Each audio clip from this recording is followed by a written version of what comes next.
Welcome back. Today we're going to be wrapping up our three-part survey on Greek art. Today we are going to be looking at the art of the late classical and the Hellenistic periods.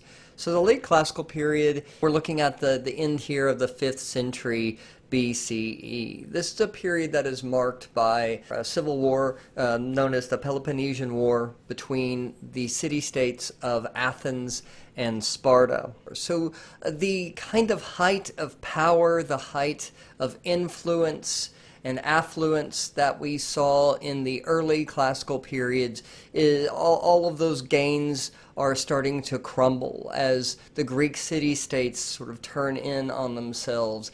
But it's certainly going to lead to not only a sort of a change within Greek politics and Greek society, but it's going to lead to changes in Greek art. We're also going to see then, after the collapse of the Greek city-states, a conquest by the Macedonians under a king named Philip II in 338 BC. And after Philip's assassination, his son ascends to the throne, and his son is named as Alexander the Great. And Alexander the Great is going to, well, pardon the pun, greatly change not only the face of Greece, but he's going to be responsible for the proliferation of Greek art throughout the ancient world because of his many and massive conquest. All in all, this 200-year period is a period of tremendous change, tremendous violence, and political turmoil and chaos. And this will all play out in the kinds of representation, artistic representation, that we will be seeing.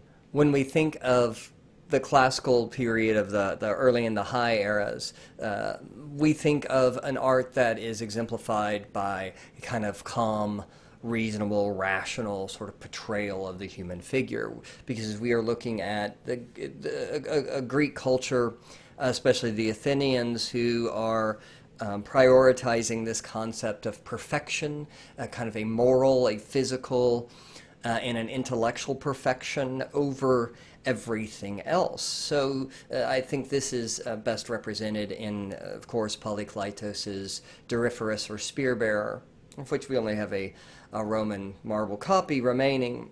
But we have this sort of obsession with perfect proportions, this obsession with showing a body at its sort of physical, idealistic peak, but also a face that exudes sort of thoughtful rationality.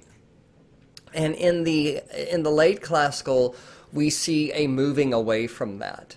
We see an intensity, an emotion, a sort of a loosening of rationality and reason. We're going to look at three major sculptors of the late classical period, and we're going to start first with a sculptor named Praxiteles, who is an artist that embraced sensuality, beauty, and sexuality. The most famous sculpture by Praxiteles, and one of the most famous sculptures from ancient Greek art, is the Aphrodite of Samothrace. This is a sculpture that was made for a temple. So we're seeing here female nudity in public sculpture that we had not seen before.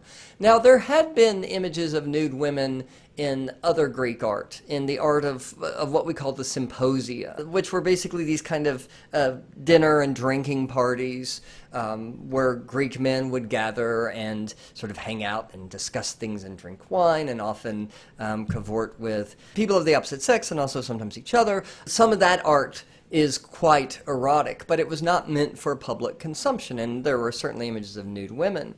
But in the public sphere, in the art of temples like we're seeing here, it was sort of verboten, right? It was you just did not see the image of the nude female figure because it wasn't held in the same kind of high esteem as the male figure was. But as we see sort of a loosening of the structures of Greek society because of the Peloponnesian Wars, we see a loosening of this sort of those same structures which governed artistic representation. And so in Praxiteles' Aphrodite of Samothrace, we're seeing a tremendous sort of left turn here. Where we see Aphrodite, the goddess of beauty, the goddess of love, portrayed nude. It created quite a sensation. People came from all over to see this nude sculpture. Now, we don't have the original, but we do have a Roman marble copy. So this is probably lacking some of the subtlety and the elegance of the original. And this might actually be composed of two or maybe even more other copies, as you can tell by the discoloration of the statue's arm. But we see, of course, the traditional Greek contrapposto, but of course it is the feminine nudity here. That would have been quite shocking at the time. And there were people who wrote about the sensuality of this statue and of the elegance of the statue, and almost how some men became sort of obsessed with the beauty of this sculpture. We see an embracing of sexuality and sensuality in a way that was just not seen in public sculpture in the early and high classical periods. We can also see this in a work by a follower of Praxiteles. This is a sculpture that was thought originally for many years to be by Praxiteles. Now it's thought maybe it was possibly by his grandson or another sculptor working in his style. This is a sculpture of the god Hermes, who is on a journey to Nyssa to give his little brother Dionysus over to Paposelenos and the nymphs to keep safe from the goddess Hera, who is jealous of his mother because Dionysus is an illegitimate child of Zeus. Hermes is stopping to rest, and he takes little Dionysus, the god of wine, off to the side of the road here or wherever, taking a little break. Now, what's missing from this broken statue is he would have been dangling some grapes, and Dionysus, being the god of wine, would have been quite intrigued. But what we see is a sensuality. Notice how the contrapposto here is exaggerated. This isn't just a way of sort of showing the dynamic movement of the body, or by contrasting a body at rest with a body in motion, as we saw in the work by Polykleitos. But what we're seeing here is an emphasis on sort of the physique. This is Praxiteles showing off the sort of elegance and the muscularity and the athleticism of this body in a sensual and, I would say, almost sexualized sort of way. The way his hip is thrust out greatly to the right, there is almost a feeling of kind of a gyration here in this figure. So there is more of an extreme sort of quality. The next sculptor I want to talk about is a guy named Scopus of Paros. And if Praxiteles is known for sexuality and sensuality, Scopus is known for sort of emotion. Once again, we're seeing another extreme. Whereas in early and high classical Greek art, we didn't see a lot of sensuality and sexuality. We also didn't see a lot of sadness. And I think that the statue that best represents this, once again, not by Scopus, but in the style of Scopus, is this beautiful grave stele from Athens. And this is a grave stele of a young hunter. And we see the hunter portrayed in the typical Greek fashion of a sort of strong, young male nude.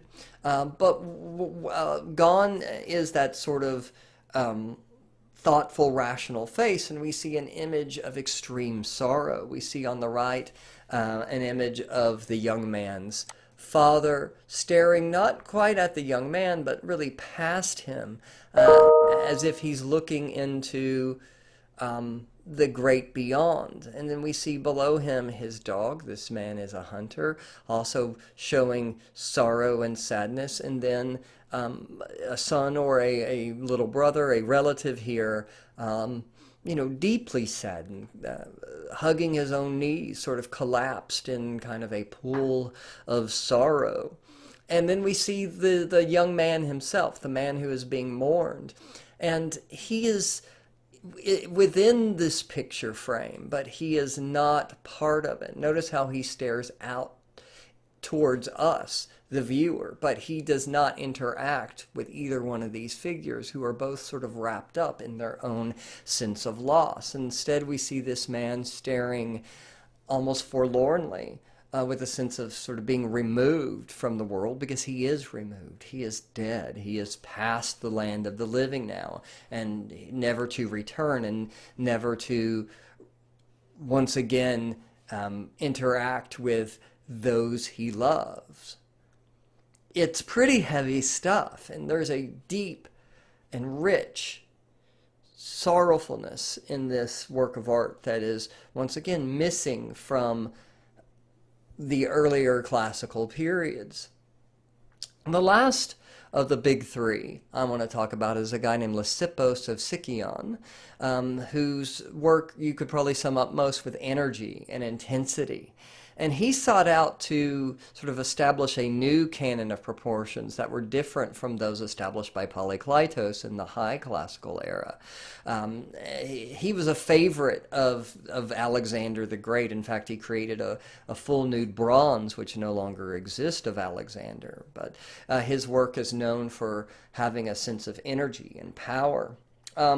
If we look at this, his image of Paxiomenos, or the scraper, which was very much made as kind of a part of a tribute and kind of a rebuttal of Polykleitos' very famous Doryphorus, you can see that they're very similar. We're seeing,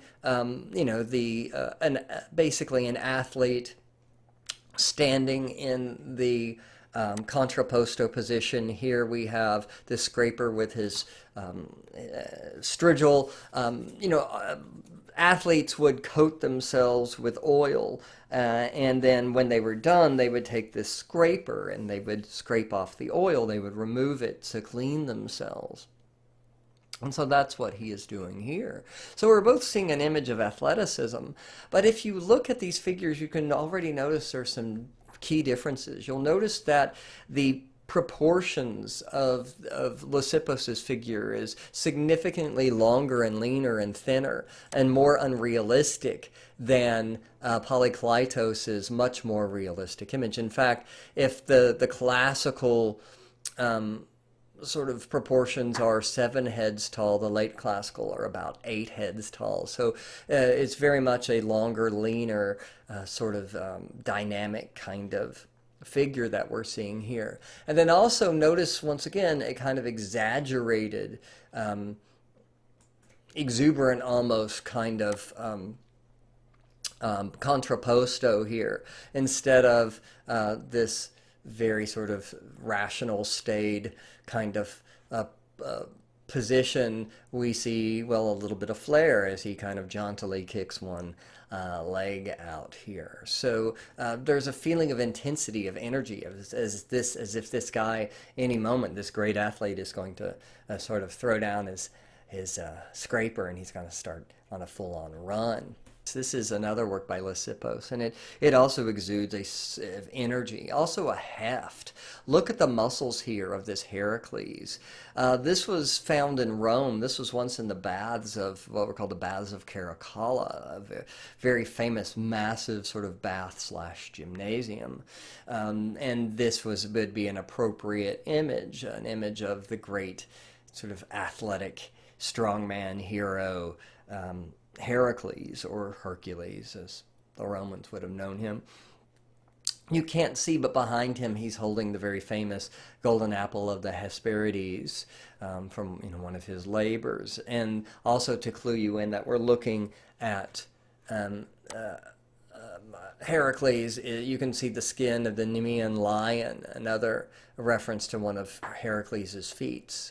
And he is often shown wearing a lion skin or holding a lion skin as a reference. This is a Heracles that has performed his incredibly difficult labors, and now he is absolutely exhausted. And look at the weight that Lacipus has given Heracles. Even this massive strongman feels like he can barely hold himself up as he leans on this post here, exhausted, even though his muscular rippling body shows strength and power. He is very much a man who has reached sort of the end of his tether here. He is absolutely exhausted.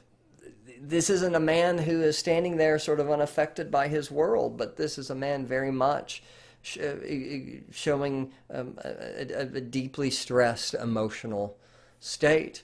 This is possibly a recreation of Lacipus's, or at least part of Lacipus's sculpture of Alexander the Great. But once again, look at the drama in the face of this image of Alexander the Great. This intensity, the mouth partially open, the head tilted slightly. This is very much the face of a man of action. And speaking of intensity, this comes from Pompeii, the House of the Fawn. This is by Philoxenos of Eretria. This is a Roman, or this is a Roman copy of a original Greek painting, which we no longer have. But this is a painting of the Battle of Issus, the famous battle where Alexander defeats the Persian Empire. This is a mosaic. So a mosaic is made up of very small pieces of tile called a tessera or tesserae. But look at the drama here. Look at the way the soldiers and the horses overlapping each other in this sort of chaotic sort of image. This is very different than the early and high classical images, which often had a sense of order and structure to them. Here we are looking at sheer chaos. If we zoom in here and look at the faces of Darius and Alexander, the story is that the Persian king flees. Darius sees Alexander and he basically turns tail and runs, and doesn't even sort of surrender or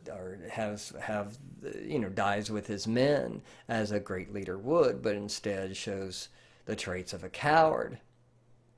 And we see the contrast between these two men. We see the Darius here with this look of sheer panic on his face, and then over here we see Alexander, his eyes enlarged. Maybe this is an early version of anime, I don't know. But his eyes enlarged, stress is showing his intensity, his mouth, almost kind of a grimace. And look at this.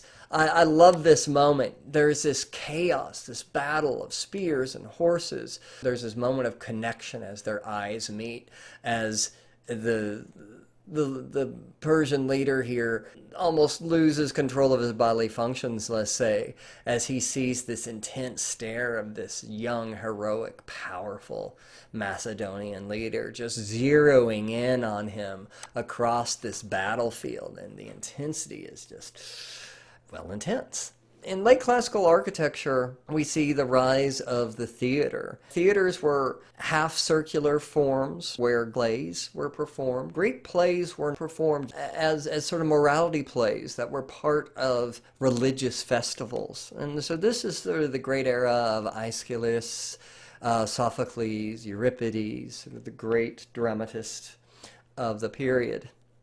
These were typically built into a mountainside, because the Greeks did not have the technology to make these freestanding. We'll have to wait for the Romans to come up with some architectural tricks of their own. So Greek theaters typically are built into a hillside. This thing is massive. It's 387 feet in diameter. There's 55 rows. It could seat 12,000 people. The triangular areas here is called a cuneus or cunea, which literally means wedge. And then we have sort of the general area here called the cavea, the hollow place. And here we have our third and final Greek architectural style. This is the Corinthian capital, and it emerged much later than the archaic era Doric and Ionic columns. In fact, you could argue that the Corinthian is actually just a version of an Ionic column. You can see that with the volutes here, and there are some historians who say that it's not really its own order. And the story comes that Callimachus, this sculptor and architect, walked past a grave of a young maiden who had died, and after her funeral, her nurse had collected the goblets from her funeral and placed them in a basket on top of her grave. And this acanthus bush grew around her grave, and it grew around the basket, and it created this really beautiful, pleasing kind of form. And Callimaco sees it, and he copies it. That's the legend anyway. I don't know, who knows how much truth there is to it. Certainly the Corinthian form, which comes from Corinth, has this vegetative pattern of these acanthus leaves. Once again, this is very much a late classical kind of thing, isn't it? It's a lot more sort of exuberant and stylish. It doesn't have that sort of stripped down, rational quality of the earlier Greek styles, but instead there's a sense of flair to this style, to this order. Okay, now we're entering a period called the Hellenistic period. So Hellenistic comes from the term Hellene. The Greeks did not call themselves Greeks. The Greeks referred to themselves as Hellenes. And so the term Hellenistic, it literally means like Greek-ish, right? Or Greek-like. But the term comes from after Alexander's death. So Alexander reached tremendous area of conquest, and he made it all the way here, marching to the Indus River after conquering Greece, Egypt, Turkey, Mesopotamia, and heading all the way east to almost the Indus River and almost India. It was at this point that Alexander's soldiers said, all right, we've been on a military campaign for pretty much 10 years. Why don't we just stop? Let's just end this here and head on back. And Alexander said, okay, we'll come back for India later, and they headed on back. On his return, Alexander died. He was young. He was in his early 30s when he died, and he had already conquered this massive empire. But wherever Alexander went, he brought Greek culture with him. He was a fan of the Greeks. He was interested in Greek philosophy. He was interested in Greek art and Greek culture. And whatever cities he conquered, he set up a Greek influence. So we refer to this period as the Hellenistic period because the Greek influence on all of the subsequent cultures is going to be huge. So after the death of Alexander, his empire is divided among three of his generals and divided into three sort of smaller empires. And this is the Stoa of Attalus II, and this is in Athens. But this was a massive public building. These stoas were kind of a combination of civic offices and shopping centers, and they were just these big public buildings, and they're surrounded by these porticos and this long colonnade. But these are really important because not only did they become sort of the center of life throughout the empires that were founded by Alexander the Great, but they give rise to a major philosophical school. A philosopher named Zeno practiced a kind of philosophy that emphasized restraining one's emotions. And this is now known as Stoicism, or the Stoic school of thought, and this came from the Stoa, this Stoa in particular, where he taught. This is from Pergamon. This is a major city in Turkey. This was the kingdom of Attalus II. This was one of the kingdoms founded after Alexandria. And the Attalids were very powerful and expanded their empire. This was probably the most powerful of the three empires that were formed after the death of Alexander the Great. And this is the reconstructed. This is actually in Berlin. This huge structure has been reconstructed called the Altar of Zeus, but this was originally located in Pergamon. This was up on their Acropolis in Pergamon, and this was built in commemoration after a major victory, much like the Parthenon was created after the victory of the Athenians over the Persians. This was created after the Attalids' victory over the Gauls. Gaul is basically France, or was France. The Gallic people were a Celtic tribe, and they were known as very, very fierce warriors, and they invaded. Their empire, or not really their empire, but their lands certainly stretched out at one point over a large portion of Europe, and they even made it all the way to modern-day Turkey, where they were defeated. And so, in a very similar way, the Attalids use Greek mythology as a way of sort of representing the victory over a foreign people in much the same way that the Athenians used images of Greek gods battling monsters to represent the Athenian victory over the Persians. We see a very similar thing going on here.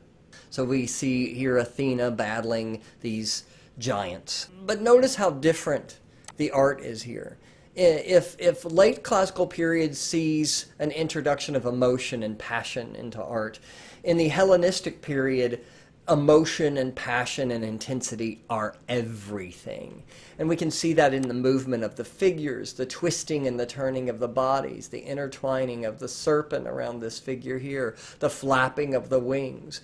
There is a drama in Hellenistic art that is not even really in late classical. If there was one word to describe Hellenistic art, the word would be dramatic. And I think that is best exemplified here in these moving and rather gruesome images of this Gallic chieftain, or Gaelic chieftain, whatever pronunciation you feel comfortable with. I'm not here to judge. But this Gaelic chieftain is shown killing himself and his wife.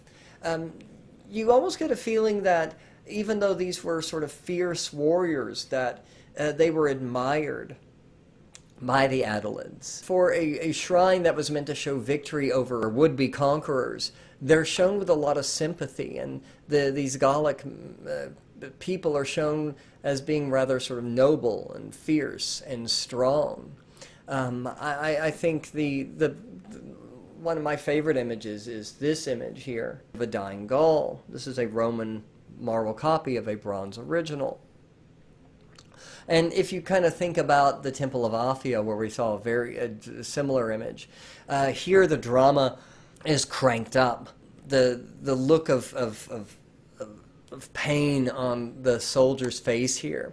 And this is a rather accurate image of the Gauls. The Gauls often fought nude. They were known for wearing these, what were called a torque around their neck. But they're very different in their style with their sort of wild hair and their mustaches compared to the Hellenistic, Greek-influenced Attalids. But the image here is filled with emotion and pathos and sorrow and pain. Very much evidence of this being a Hellenistic work.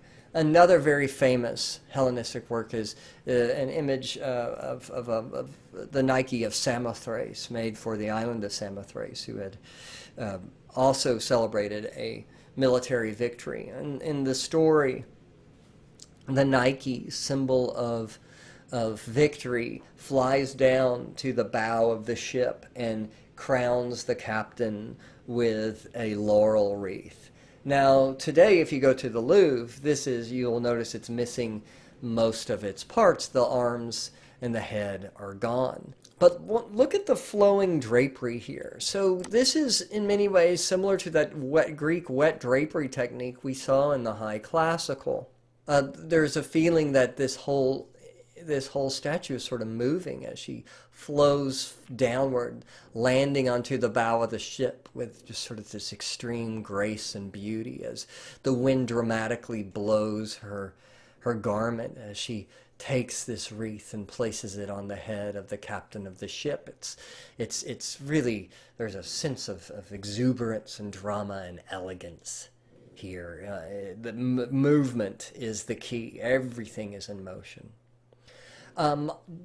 Just as we saw an increase in sexuality in the late classical, we also see an increase dramatically in the Hellenistic period. In the image on the right, we see Aphrodite being sort of accosted here by the god Pan, who is this sort of half-goat creature, he's a satyr, and her son Eros sort of playfully pushes his horn away as she takes her sandal. Notice one of her feet is bare as she slaps him.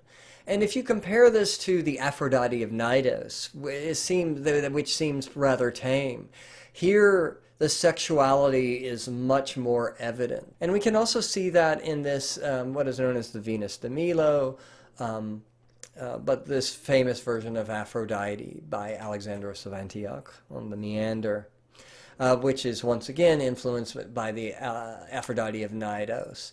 But here we see an image that is much more sort of forceful in her sexuality. Her body is sort of twisting and turning, almost gyrating, with a kind of sexual exuberance that is very much influenced by Praxiteles, but takes it even further. A very common sort of image that we see in Hellenistic art is that of sleep. Because sleep is shutting down of the rational mind. It's the dream state. It's the abandonment of reason. And if the Greek classical period is all about reason and rationality, the Hellenistic period is about irrationality. And here we see in the sleeping satyr on the left, otherwise known as the Barberini fawn, because it was much later on in the late Renaissance owned, or in the Baroque period, I should say, owned by the Cardinal Francesco Barberini in Italy. We see this image of this young fawn who is, let's be honest, sort of letting it all hang out here. There is no modesty. This sort of embracing of the irrational, of this dream state, means that he's given up all of his inhibitions and he's become this kind of sexualized creature. Here the nudity is not meant to represent the beauty of the perfect moral rational human form as we see in the classical period. But here the nudity is purely erotic. It is meant to be sensual. It is meant to sort of stimulate the viewer. On the other extreme, we have sort of the sorrow of Scopus, but taken to its logical, sad conclusion in this moving image, the seated boxer. This is from Rome. And here we see this man who is still strong and athletic. But if we look at his face, we see his face is sort of beaten. His nose is flattened. His brow is showing a kind of concentration, but also, I would say, a feeling of almost giving up. His body is slumped over. This is a man who has spent his life fighting, and he is tired despite his still sizable strength. This is a man who is very much at the end of his days as a champion athlete, and he knows it.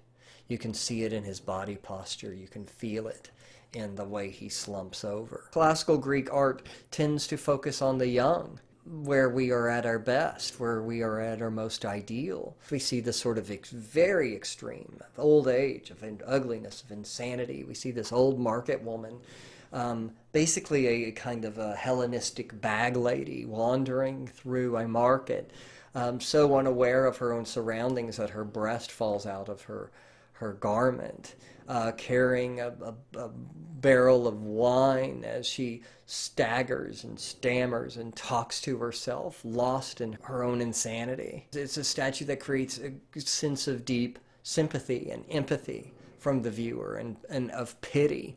And pity is something that would have never, ever been shown in classical Greek art. Pity? The human beings aren't to be pitied. Human beings are to be celebrated.